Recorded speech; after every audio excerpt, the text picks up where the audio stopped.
Jadi apabila Allah mengetahui segala-gala, berarti Allah menentu pun segala-gala pada azal. Nah, kemudian apabila ketentuan Allah segala-gala ni muafakat dengan pengetahuan Allah, mustahil berubah sama sekali. Kalaulah Allah telah menentukan segala-gala pada azal, kemudian ketentuan Allah pada azal ni Allah kena ubah balik di mana duduk sifat ilmu Allah Subhanahu wa taala. Sebab tu kita kena mati iradat, pergi kepada ilmu, baru jelas. Adapun ketentuan yang tergantung muallaq, itu catatan malaikat di Lauh Mahfuz. Malaikat catat yang diperintah oleh Allah Subhanahu wa taala. Kita akan cerita hak berkaitan dengan catatan malaikat di Lauh Mahfuz. Ini kita bicara hak ketentuan azali di iradat Allah Subhanahu wa taala yang hanya Allah yang mengetahui. Kemudian penentuan Allah pada azal selama-lamanya.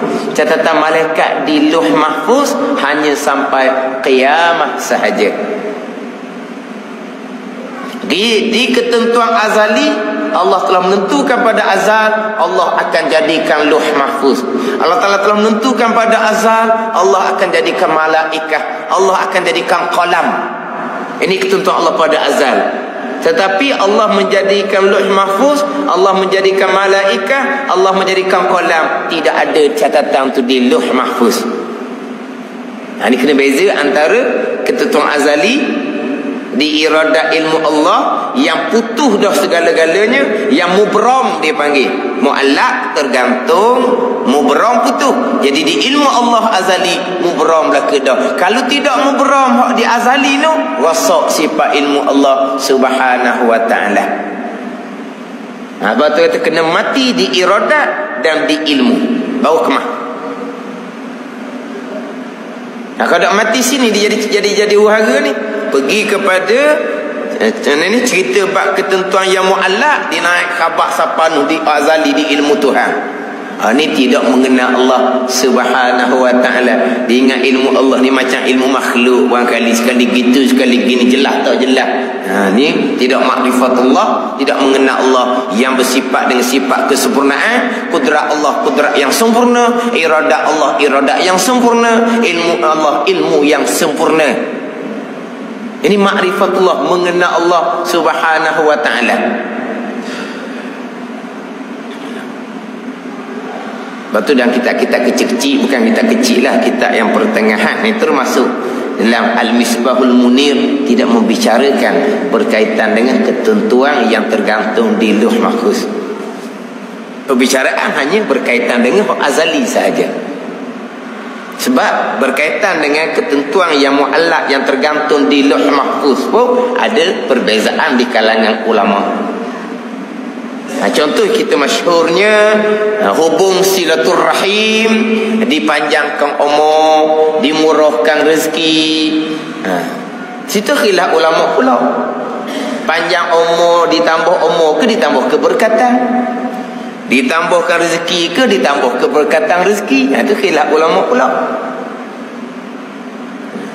Tapi kalau kata atas pandangan memang dipanjangkan umur, itu hak tergantung di Lauh Mahfuz. Contohnya kalau ni contoh, ni benda gaib ni. Benda gaib. Contohnya umurnya 60. Kalau dihubung silaturahim umurnya 61. Sampai masa dihubung silaturahim umurnya 61. Dihubung silaturahim itulah ketentuan azali, umur 61 itulah ketentuan azali. Hakikinya tidak ada yang tergantung. Sebab apa? Iradat ilmu Allah. Hanya di catatan malaikat sahaja yang tergantung, di suhuf malaikat sahaja yang tergantung, bukan di ilmu Tuhan. Di ilmu Tuhan mubram belaka dah. Maka nak kena faham iradat ilmu ni.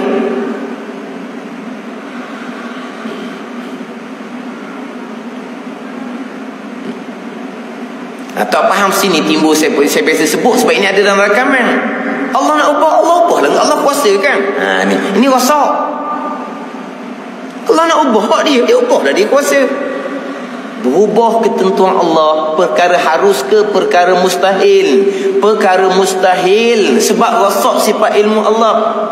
Maka kekuasaan Allah tidak berkait dengan perkara yang mustahil. Ini bahaya. Sekali dengar logik ketentuan Allah, Allah menentukan pada azal. Kalau Allah nak ubah, Allah ubahlah, dia kuasa.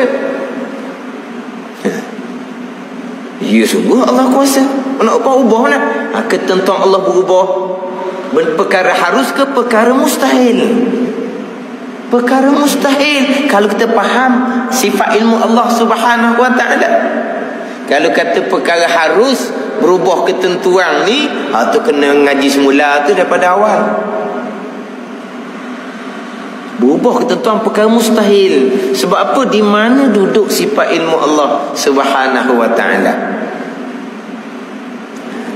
Maka perkara mustahil tidak berkait dengan kekuasaan kudrah Allah Subhanahu wa ta'ala. Ini bahaya. Terkadang membaca, menghuraikan berkaitan dengan pegangan tanpa berguru. Sekarang ni mengajar ni payah. Sebab apa? Sebab sekarang ni rakaman. Mana apa